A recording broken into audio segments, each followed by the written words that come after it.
Do you want to hide your WhatsApp status from someone? You can hide WhatsApp status from some contacts with just a few simple steps. Before we begin, please like this video and subscribe to our channel for more tutorials and tips.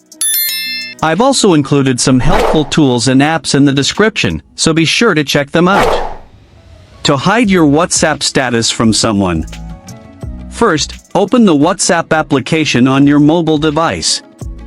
Once you're in WhatsApp, tap on the Updates tab at the bottom of the screen. Now, tap on the three dots icon at the top right corner.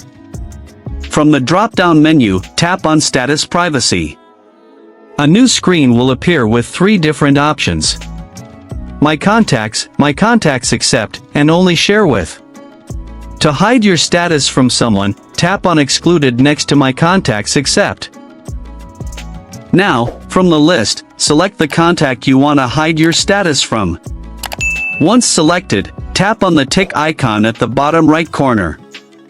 Now, your WhatsApp status updates will be hidden from the selected contacts.